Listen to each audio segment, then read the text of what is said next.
Hi guys, welcome to my vlog. How are you doing? I hope everyone's doing great just like me. Today is my Friday, so tomorrow's my day off. Woohoo! Andito na ako sa trabaho ko. Ito, na trabaho ko. Ayan. Nasa parkingan na naman ako, tulad ng dati. Nakikipag-usap sa inyo habang nasa parkingan at naghihintay ng oras ng pasok ko. Ayan, kita nyo na guys ha.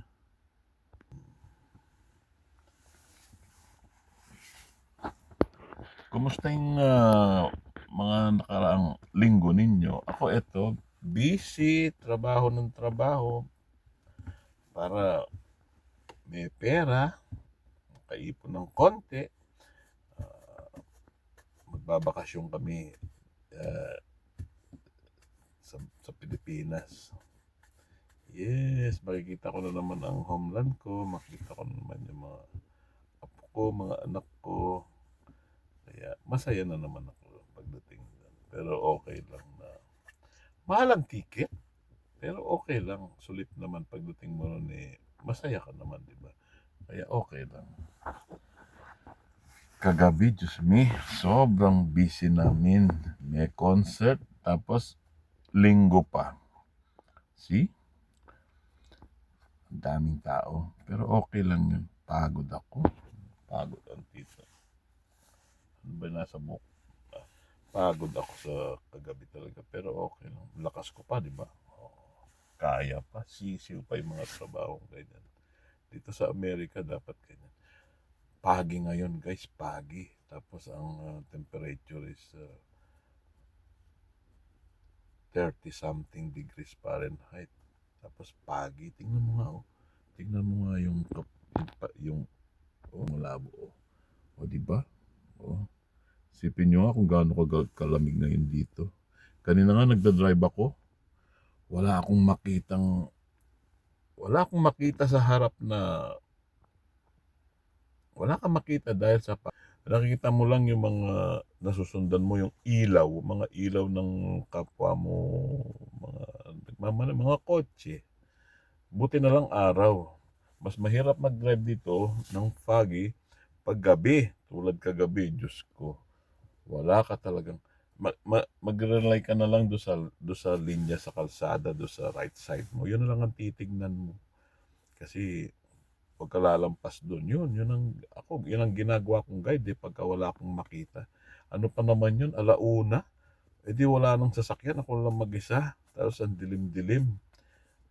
Diyos ko, hirap na hirap ako. So, tayo mga Pilipino, we're not used to that, right? Hindi naman tayo sanay sa mga ganun. Wala naman pag sa atin eh. May pag man konti. Pero dito, ang kapal ng pagi tulad kagabi. 3 days na ako nagmamaneho sa pauwi nang wala kang nakikita. Buti na lang, kabisado ko na yung road, kabisado ko na yung highway, kabisado ko na yung dinadaanan ko, kaya medyo relax na ako nagmamaneho. Pero at least hindi pa rin talaga, hindi ka pa rin dapat kampante. Kasi alam mo naman, wala kang makita. Hirap kaya mag-drive nang wala nakikita.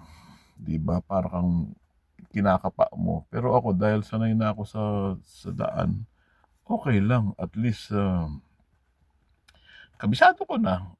Kaya hindi na ako natatakot. Doon natatakot ako doon sa tulay. Yung dalawang tulay na dadaanan ko dito.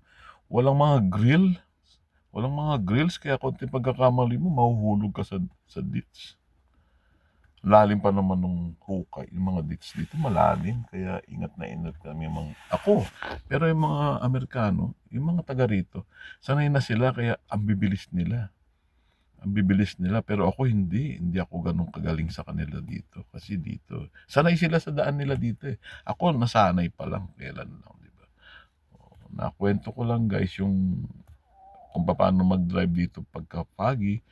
Ang hirap para sa mga Pilipinong hindi pa masyadong sanay, pero ako nasanay na ako, at least kahit paano nasanay na ako, kaya pwede na ako magmabilis pero ingat, control.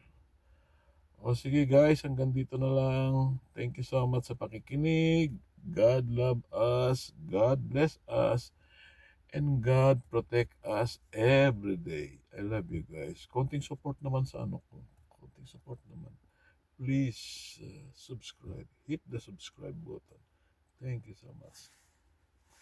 Thank you guys. Love you all guys.